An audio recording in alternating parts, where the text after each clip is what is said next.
All right, here with Mules and Jennies track coach Kip Janvrin. Mules come away with the 5th straight in MIAA Indoor title. Jennies placed second.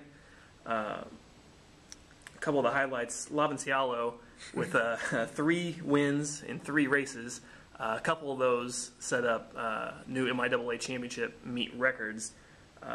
His win in the 3K there towards the end kind of helped seal the deal for the Mules and clinch the win. I guess just talk about his performance a little bit.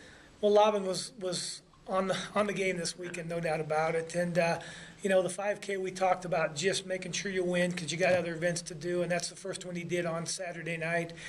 And he's not a patient runner. He likes to get up front and compete.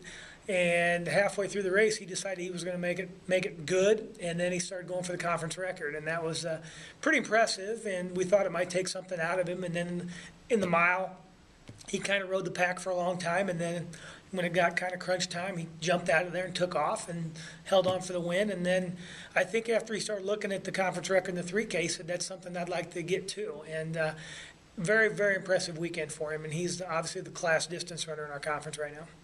Cialo also picked up the High Point Award, picking up 30 points for the Mules in those 3 races. Very important. And then, you know, if we didn't have him, we wouldn't have won the meet, so he's pretty valuable. On the women's side, Lindsay Leto also picked up 3 wins.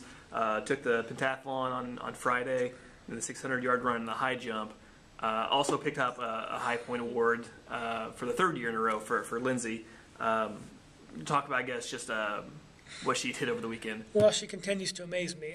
You know, she had a phenomenal meet a year ago, and you know, it was better this year. You know, I know she wanted to even long jump farther. She was disappointed she didn't win that event. She was close, but she jumped well.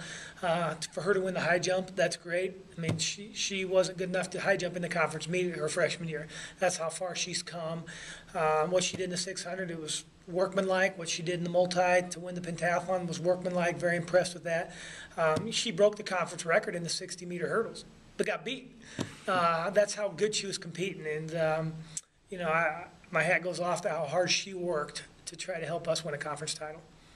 For sure. And also on the women's side, sophomore Erin Aluin, won't really hear much about her, but she competed in 6 events, scored in all 6. What does that do, I guess, for the team, you know? Well, you know, she's obviously in Lindsay's shadow, so a lot of people don't realize how really good she is.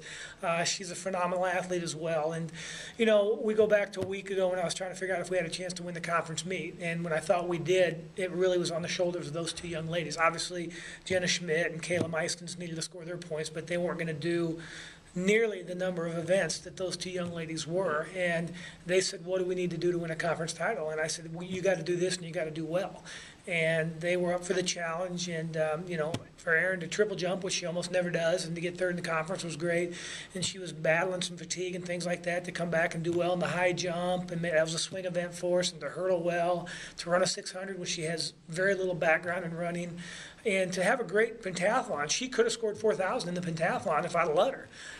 You know, and Lindsay's the only girl to ever do that in Division II. So, you know, she is going to be a phenomenal athlete, and working with her and Lindsay are a lot of fun. Now, later this week, NCAA will announce who gets to go to the national meet 2 weeks from now in Minnesota. What, I guess, will be the approach for you guys with the team in training for these next 2 weeks with those athletes who are going to get to compete at nationals? Well, since our conference meet ended last night, really the next couple of days are kind of recuperation. Just let your body recover, let them feel good again. And then we kind of got to get about a week training plan from Wednesday to Wednesday to prep them and get them ready for nationals. And we'll travel next Wednesday and shake out on Thursday and compete Friday, Saturday. So it's a very quick turnover, but really the kids want to compete now. They're ready to go, and we're excited about that.